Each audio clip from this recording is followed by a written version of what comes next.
Hello and welcome to the Publishing Performance Show. I'm here with Dakota Krout, who's an international best-selling author, and he's also the owner of Mountaindale Press. So welcome to the call, Dakota. Thank you so much for having me, man. This is it's really nice to be here, and I love what you're doing with all this stuff. So thanks for inviting me on the show. Oh, great. Thanks for that. I really appreciate those words. So with your books, let's start with your books first, because most of your books you write in the lit RPG and the GameLit genres. So tell me a bit about how you got started with those genres, and also for people who are maybe new to this sort of writing, what do those genres mean? Sure. So I started writing my first book.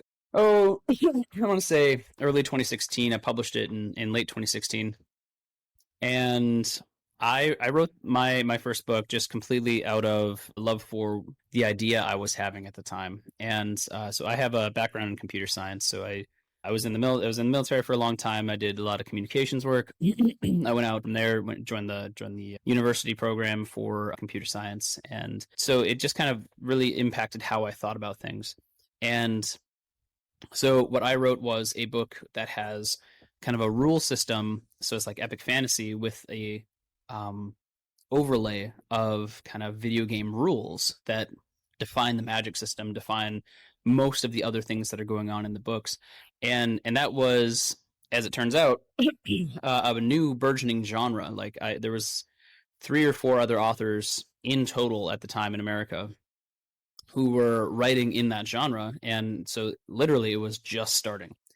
And thanks to a really cool book reviewer, Drew Hayes, so he's an author. He was also reviewing books at the time, and he sent a bunch of his fans to me and he told me this later. He said he did it because he was trying to get them to calm down so he could actually write. So he's like, here's a cool book I found, read that. And then he's like, here, typing as fast as you can.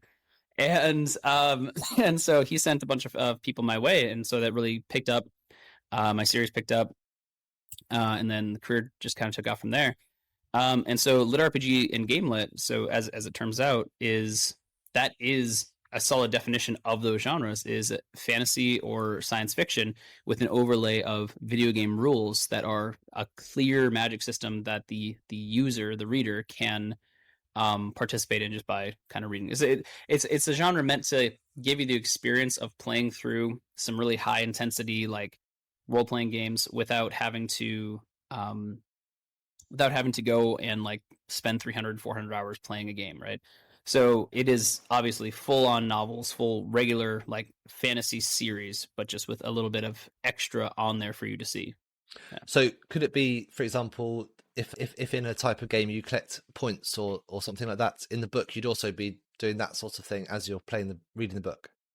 Absolutely, yeah. The character is, so it's not like a choose your own adventure or anything.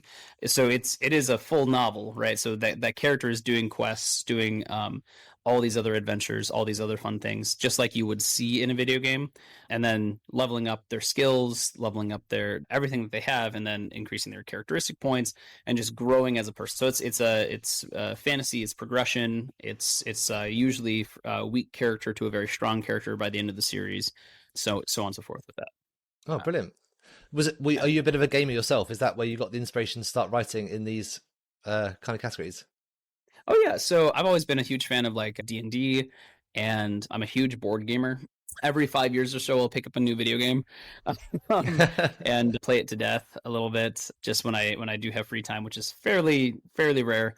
But it can be really fun, man, and just kind of seeing the creativity that other people bring to these things really can drive my own creativity. So that's why I make sure to spend some time not just doing one thing, but trying lots of stuff.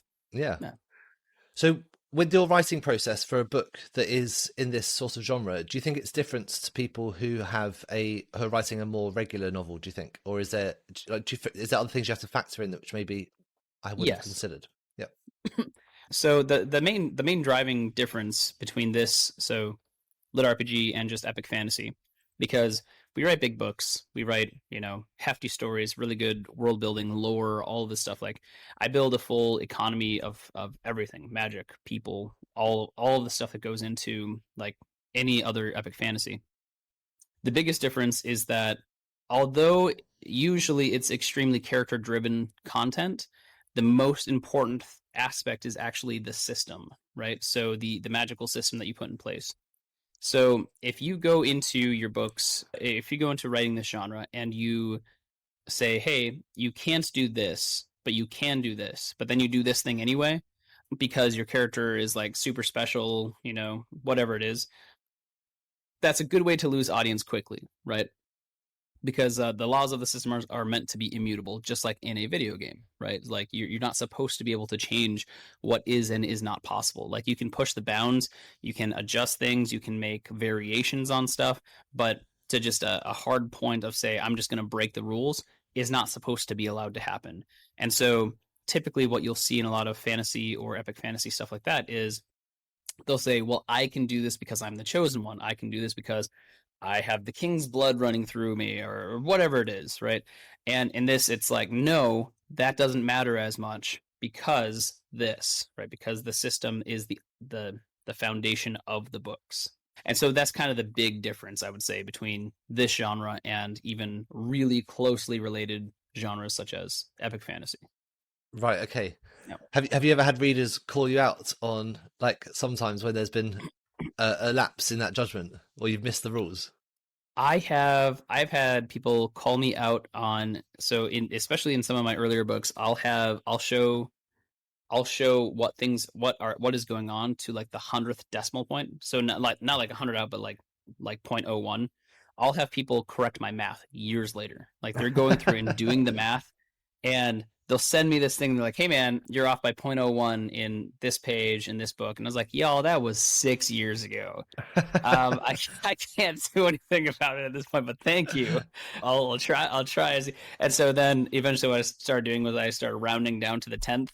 Right. And Okay. so yeah, and Avoid prime and numbers then at all costs.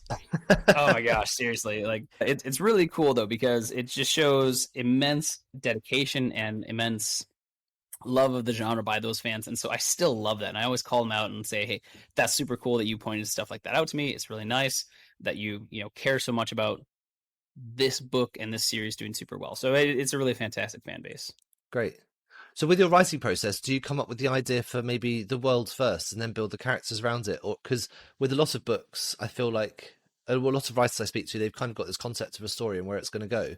But it sounds like for you, Mhm. it's like the world is the important part and it's the way that people interact in that world. Is that right, or is that kind of different? Yeah, so I actually have a whole hour-long lecture I do on this, Okay. which is pretty neat. So I'm sure you can find it out there if, for anyone who wants to look it up. It's I call it System First Series Creation, and you might be able to find it. I don't know. So System First Series Creation is essentially what I do is I make this system, right? And remember, I come from computer science and Yeah. that world, so it's pretty well put together, right? Like it's intended to be put into video games directly, so they can be fairly intricate. So I do the system first, and I say, okay, now that I have this system, right? So this is the concept. This is the magic system. This is how I want things to progress. How am I going to? What sort of power set within these rules will a character need to follow in order to make an interesting story, right? And so I make the system, and then I say, all right, so this character is going to start with this skill set, and it's still going to follow all these rules, but it's going to be cooler just because it has really unique properties, right? And then I say, okay, well, now that I have this character, and here's going to be his progression path through this system that I've already built, what sort of personality are they going to need to use that in an interesting way? So I make system, and then I make power progression, and then I put personality on that. And I say, okay, so in order to get from this power level to this power level with this personality type, what's going to be happening in the background, right? Like what sort of enemies are we going to have because of this to make this to really showcase how unique and cool this can be. And so then I have my enemies that'll show up here. I have my enemies that are going to be the final boss. And so then once I have the system, I have how he progresses through it. I have their personality. I have the enemies. That means I have basically everything I need, and then the story kind of writes itself at that point. Right. So Okay. that's the really quick and dirty version of it. So it is kind of Yeah. backwards to how a lot of other authors go and approach writing books, I think, because Mhm. it sort of Yep. turns it all on its head. And I'm sure you've heard many times where people are like, "Oh yeah, sometimes I'm planning on writing this, and the character just takes over, and they just go off and do their own thing, and I'm just like writing the experience." It's like that's cool, but the reality in that situation is that if you're writing and you're intending to write one thing, and something entirely different comes out, that means that you have a really deep intrinsic knowledge of what that character and their personality type should actually be doing, right? Yeah, So you say like, "Hey, I'm going to do this," but it comes out different. If you go in and you look at various personality models, you can really find like, "Hey, people with these types of personalities react in this way when things are going well, or react in this direction when things are going poorly."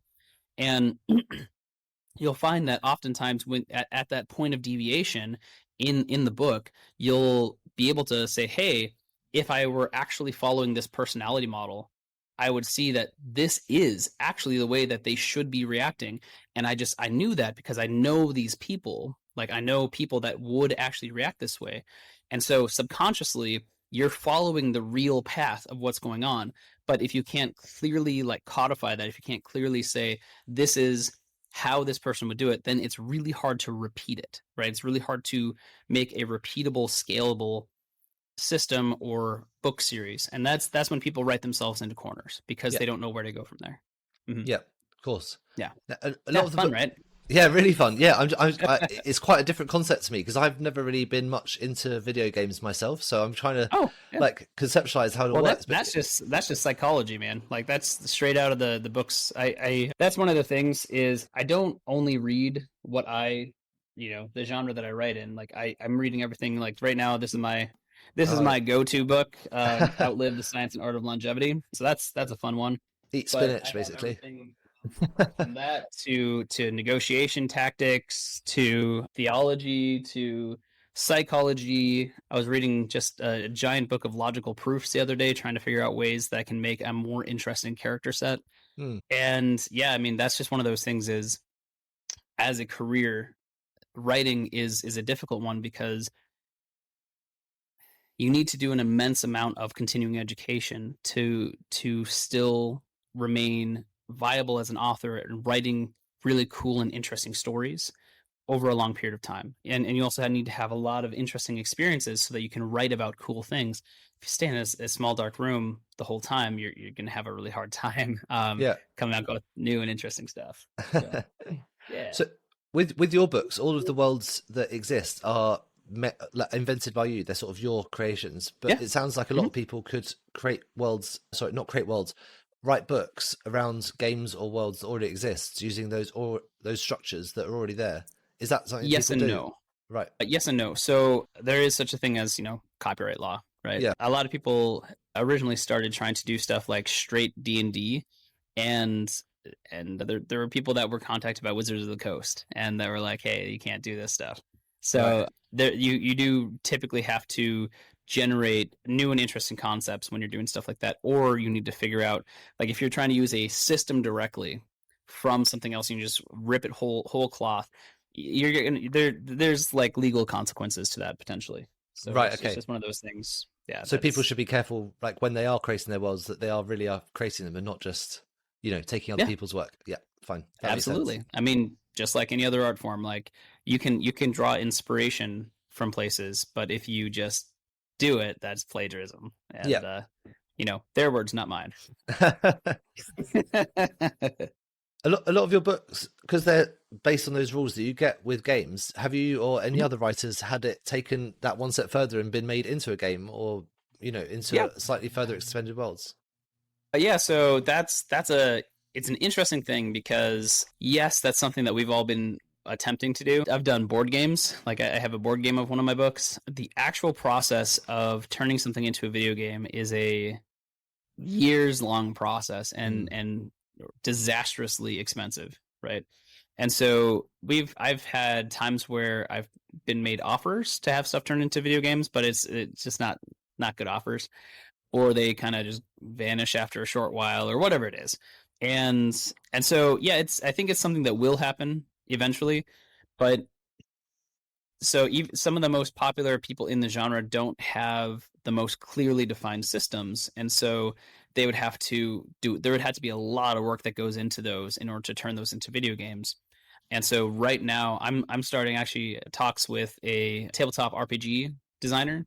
Yeah. And so I'm working to turn one of my series into a tabletop RPG, and then use that as the basis for turning it into like anime, or I'm sorry, into what are they called, graphic novels, which would then hopefully be turned into anime.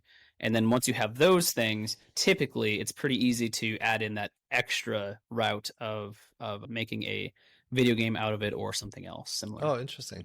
I was speaking Yeah. to Kevin Jansen recently, and he's actually creating like tabletop type games or card games using Oh, yeah. Kickstarter as a launch process for his Dan Mhm. Shambles zombie series. He said it was a really Yeah, interesting very cool. process because it gives a good chance for fans to get a bit more involved in the series and, you know, also make more money, of course. Yeah, every revenue stream is cool. That's definitely a neat thing. But I would so since this talk is specifically mostly for authors, correct? Like, Yeah. is who's going to be seeing this? Okay, so one other thing I'm going to caution everyone to, and I say this as the owner of a publishing company, and as an author myself, and I do a huge amount of career counseling. I would say I have 3 or 4 sessions a week, right? That I'm talking to people and trying to help them get to where they want to be. If you're finding success in writing, double down on that. Like, don't say, hey, like, I'm starting to do well with writing, now I'm going to go do a podcast, now I'm going to go and do a start designing a video game, or I'm going to go completely off script and join a new genre, or go like hog wild and just, I don't know, like, if you're finding success in this, just realize that you're already one of the very few people that are really that are finding success in writing. And so if you double down on that and build that career, like, do what you know you're good at and get even better at it, do phenomenally, and then other people with skill sets in those arenas will come to you, hopefully, and help you make those revenue streams so that you don't have to learn a whole new career while you're trying to build your career. Right? Yeah. It's a really tough thing for a lot of people to kind of wrap their heads around, but it is a very necessary thing for reaching higher levels in any industry.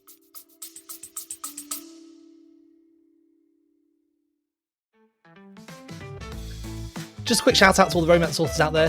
Now, if you're tired of shouting into the void every time you launch a brand new romance book, then let myromancereads.com do the shouting for you. They have a list of over 18,000 romance readers who love getting books when they're on discounts or on the free promotion. And it goes into their inbox every single day. It's got an amazing open rate, and every promotion gets on average over 600 clicks. That's a lot of new readers for your new series of romance books. So head to myromancereads.com where you can sign up today.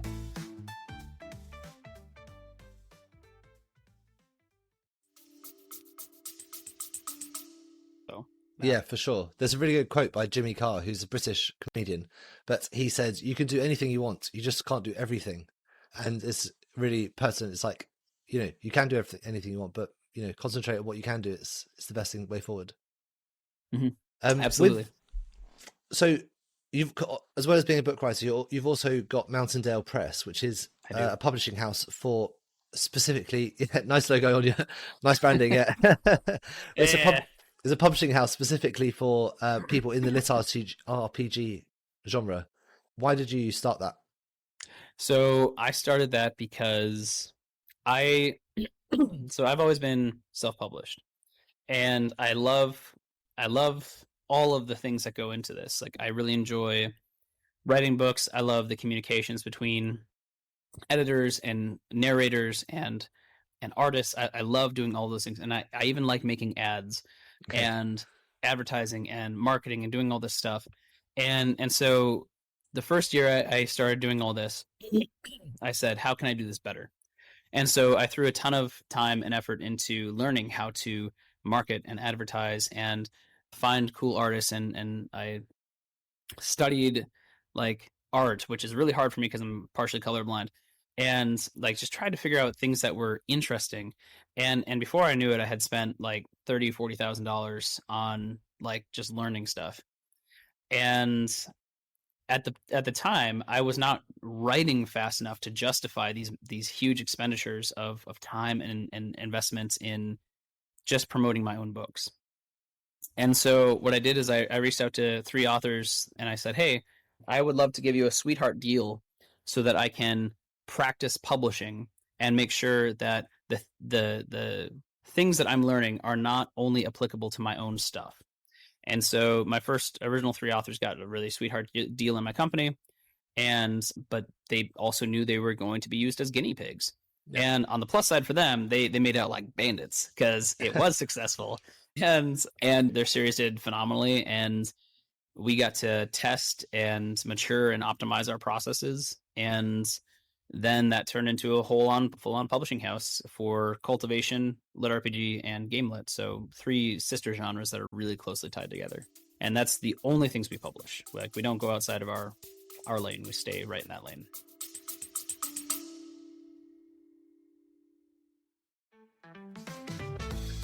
Just a quick shout out to all the romance authors out there. Now, if you're tired of shouting into the void every time you launch a brand new romance book, then let myromancereaders.com do the shouting for you. They have a list of over 18,000 romance readers who love getting books when they're on discounts or on the free promotion. And it goes into their inbox every single day. It's got an amazing open rate, and every promotion gets on average over 600 clicks. That's a lot of new readers for your new series of romance books. So head to myromancereaders.com where you can sign up today.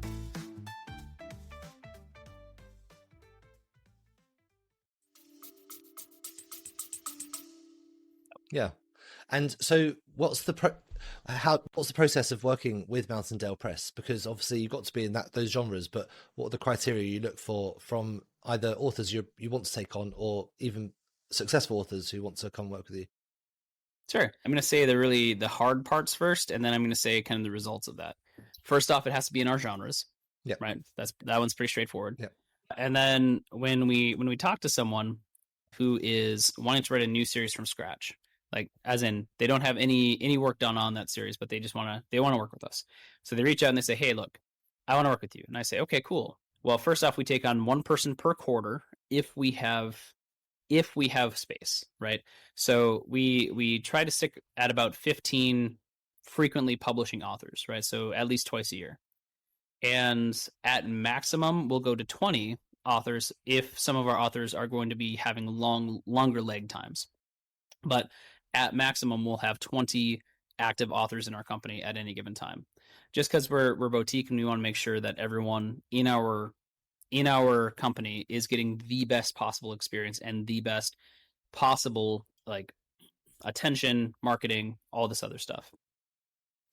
So if they come to us, then we say, okay, here's what we're going to need. We're going to need to see the system that you're going to use for your books, like your magic system, all that stuff. We want to see that is fleshed out. I want to see outlines for the first 3 books, and I want a 10,000 word sample that I can give to my acquisition editor. And he's going to look at all, he, she, whoever they all are at the time, are going to look at all the different things that are sent in. And if we like what we see, then we'll offer feedback on that. Like, and so we'll say, hey, look, here, that's great. Here's ways that you could improve. Here's things that like you could do with all this. And at that point, we still do not offer them a contract, right? We say, all right, so with these recommendations, come back to us with the first book written within 6 months. So 6 months is the upper limit, and the faster that they can do it, obviously the better for them, the better for everything, right? And so if they come back to us in the first 6 months and they say, look, I using this, then we'll take a look at the book, compare it to the outline that they sold to us, like the sold us on, I should say.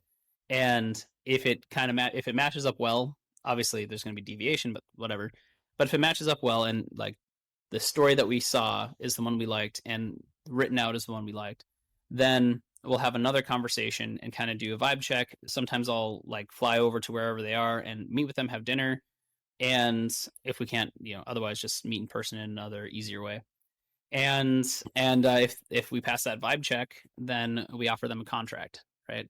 And so in our contracts, before we'll publish that first book, we need 3 books total, right?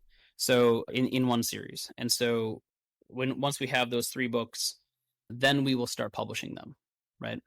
Yeah. It's like 1.25% of the people that originally apply to us actually make it through that process. Okay. So it's quite strict.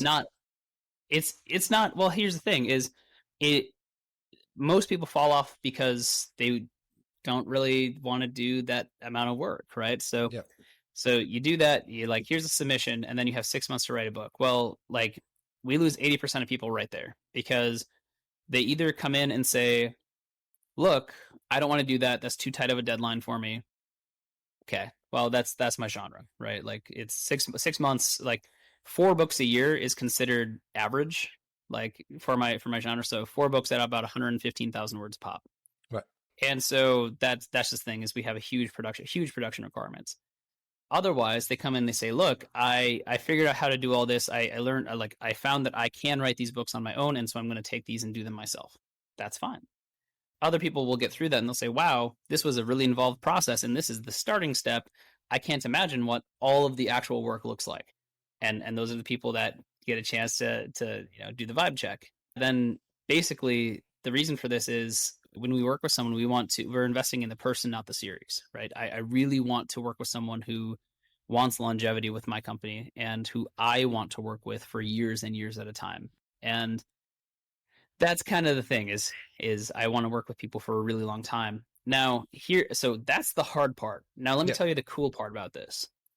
Kind of the stats of my company. We have, of currently 12 authors, that's what we have currently, because it fluctuates a little bit. And what I mean by that is people that are currently writing series, right?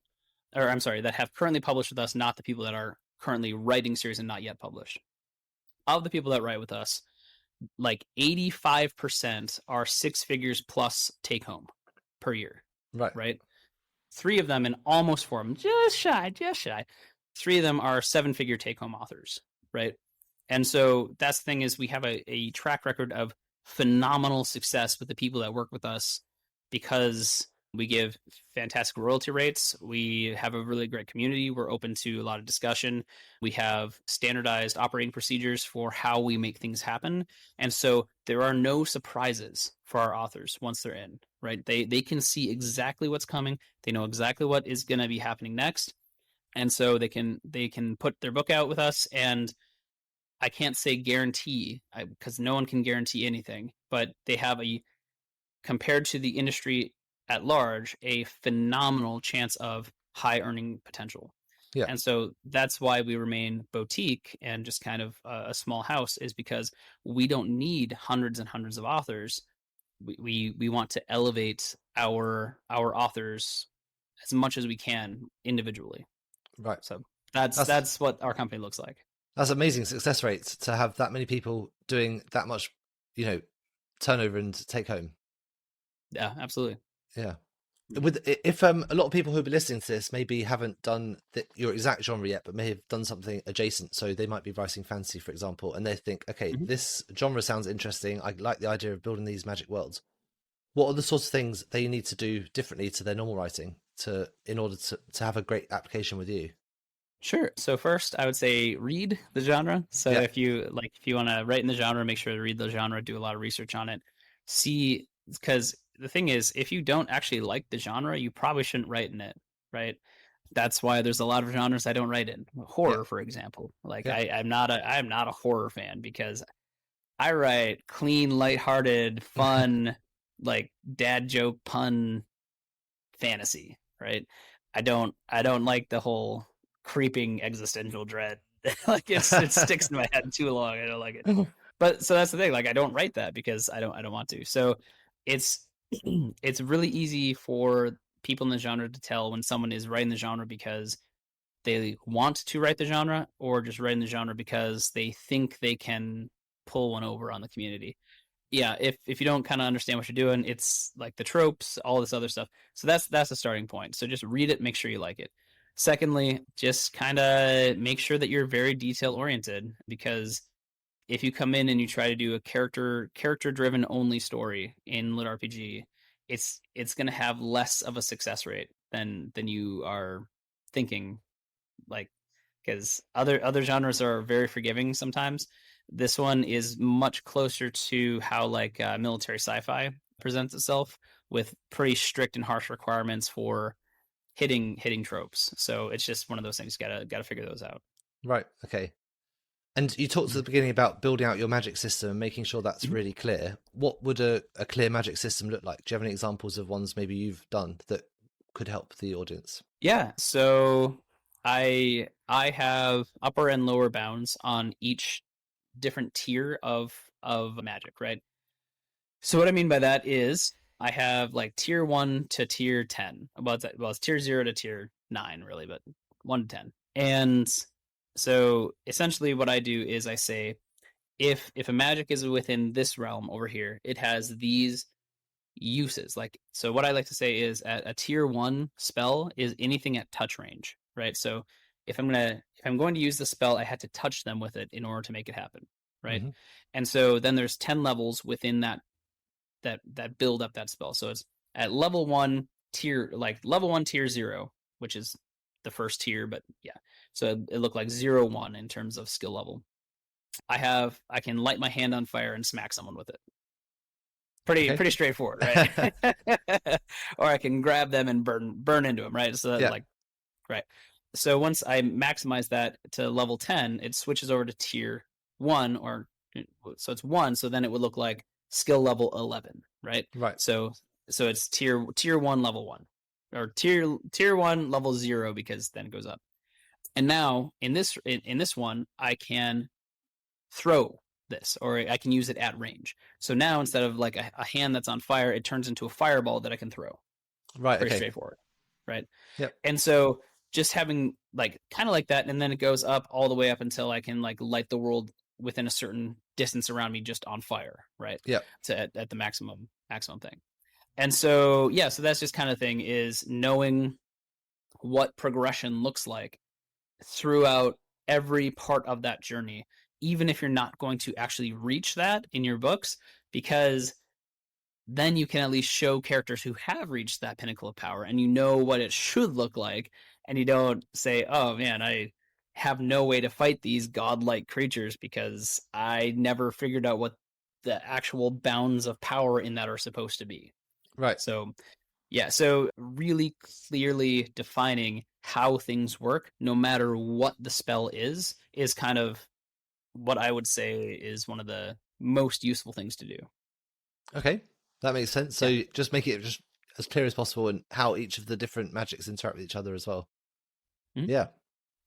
The success of your particular authors was quite remarkable. You said like however many, over 85% were over 100,000 a year. Mhm. Do you, the way that you market your books, do you have specific fans of Mountaindale Press and all of the authors that come with it, or is there any other specific marketing that you do for this kind of genre?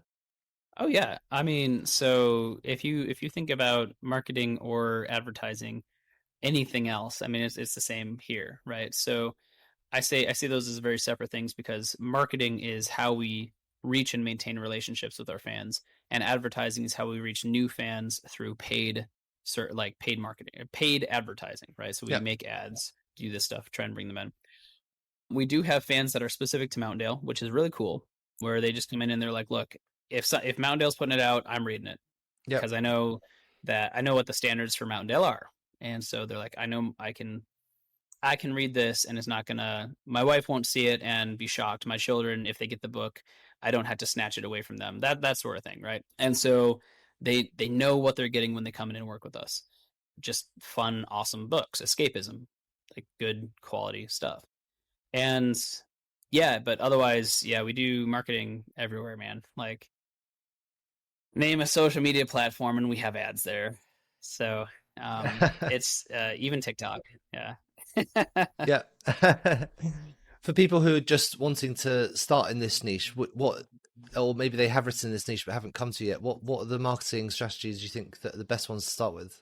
So the first thing I would recommend is joining LitRPG GameLit communities online. So Yeah. find them on Facebook, Reddit, wherever they exist.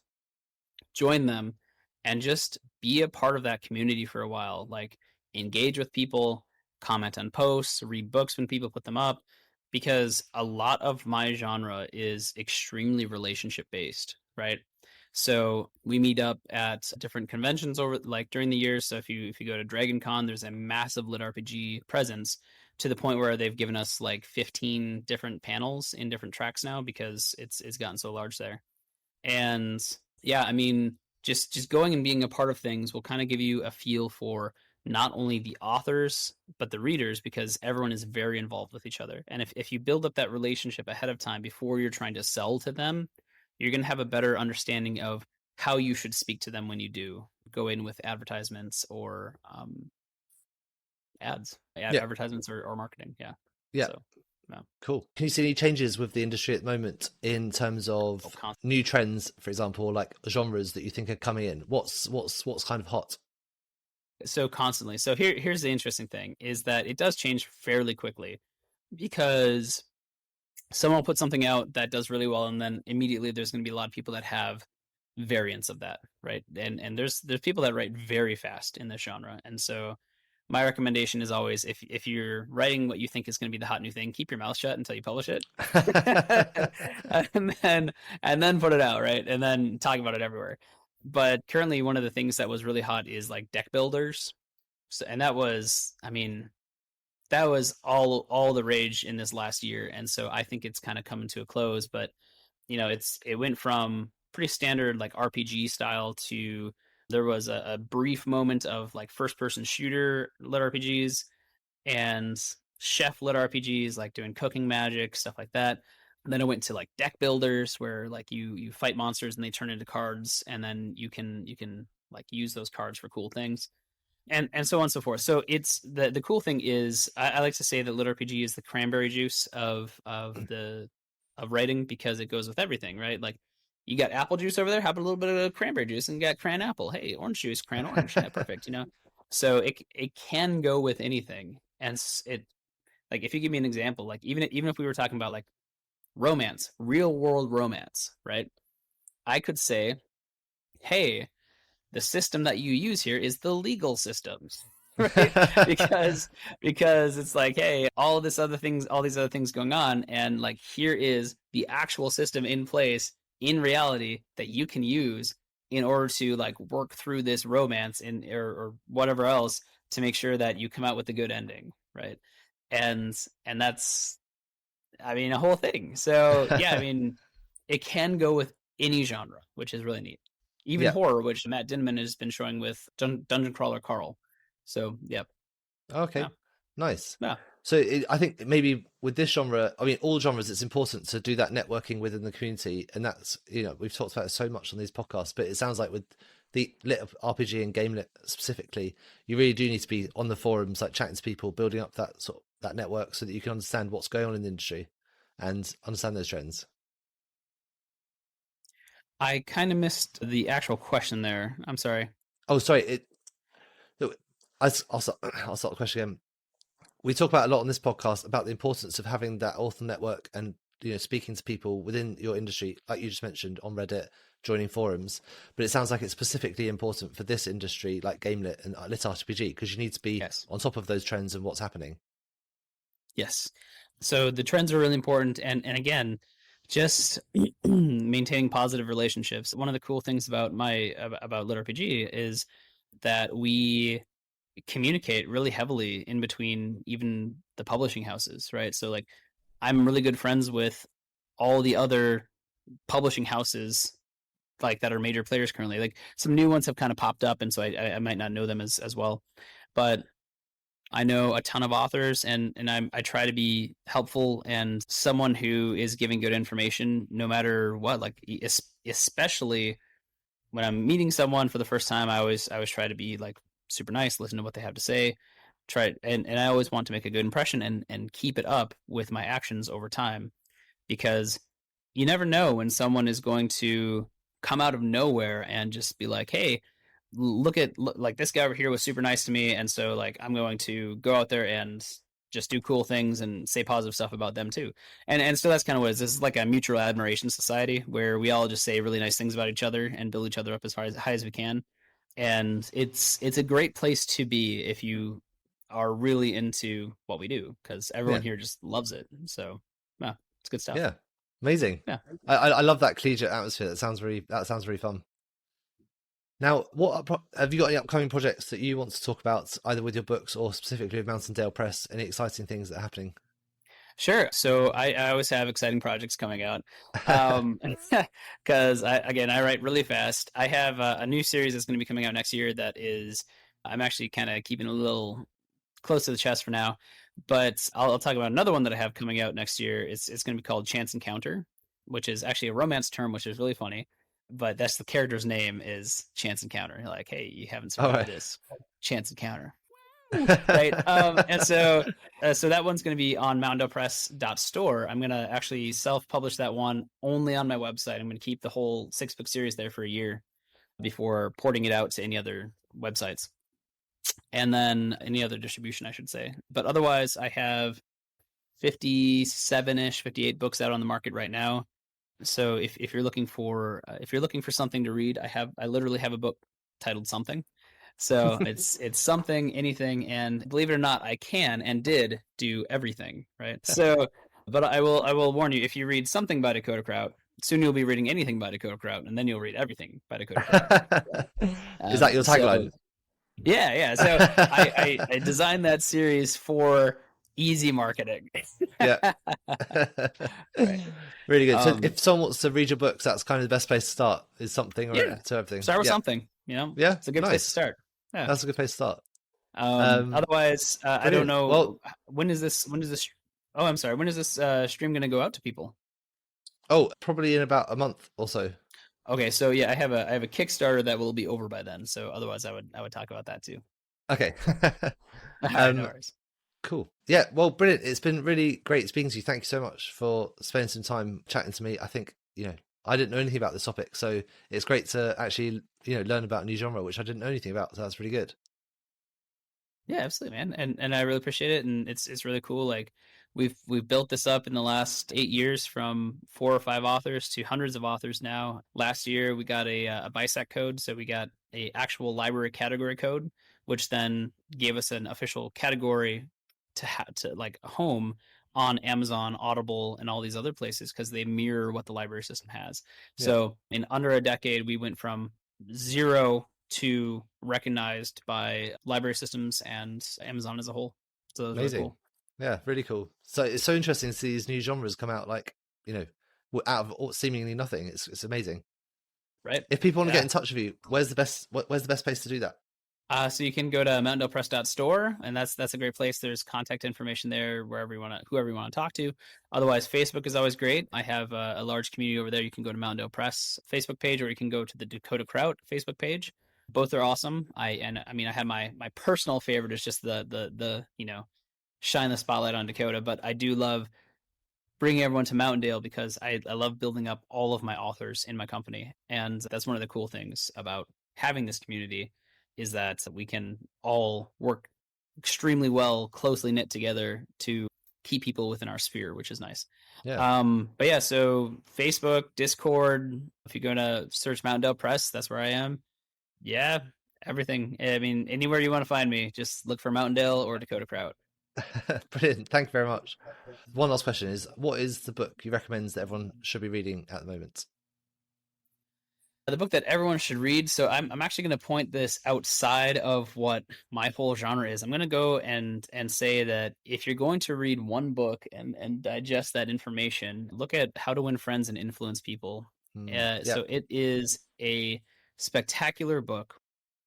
And if you take the principles from that, not only are you going to be able to be a better person, which is always a nice thing, you're going to be able to write characters that have more human interactions with each other.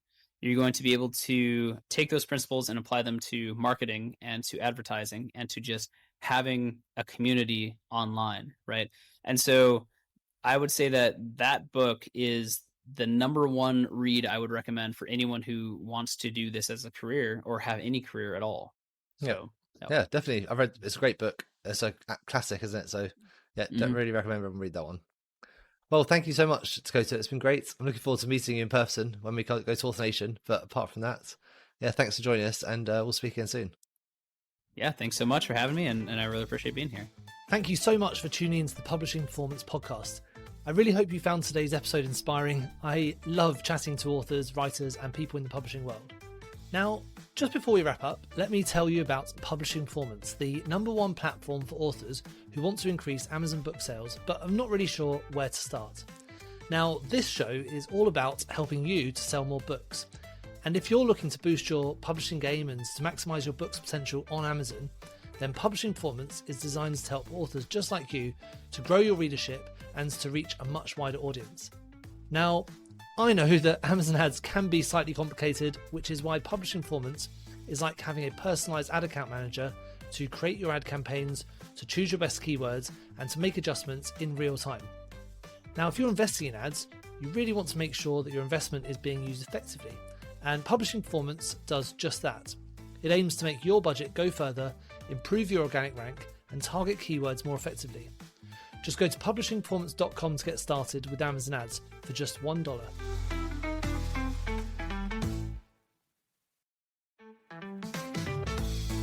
Thank you so much for tuning in to the Publishing Performance Show. I really hope you found today's episode inspiring. I absolutely love chatting to authors, writers, and people in the publishing world. Now, just before we wrap up, I want to tell you about our Publishing Performance Starter Packs. These are curated episodes and collections organised by topic that makes it super easy to find the exact content you're looking for. So whether you're wanting to deep dive into marketing strategies, explore productivity techniques, or focus on any specific area of publishing, we've organised our episodes into targeted playlists just for you. And you can find these all at teddyagsmith.com. And also, whilst you're here, let me tell you about Publishing Performance. It's the #1 platform for authors who want to increase Amazon book sales but aren't really sure where to start. Now, this show is all about helping you to sell more books, and if you're looking to boost your publishing game and to maximise your book's potential on Amazon, then Publishing Performance is designed to help authors just like you to grow your readership and to reach a much wider audience. Now, I know that Amazon ads can be slightly complicated, which is why Publishing Performance is like having a personalised ad account manager to create your ad campaigns for you, to choose your best keywords and to make adjustments in real time and to optimise them over time to save you money and to make more sales. Now, if you're investing in ads, you really want to make sure your investment is being used effectively, and Publishing Performance does just that. It aims to make your budget go further, improve your organic rank, and target keywords more effectively. You can get started with Amazon ads for free for 30 days at publishingperformance.com, and there's a link in the show notes to get that free 30 days trial.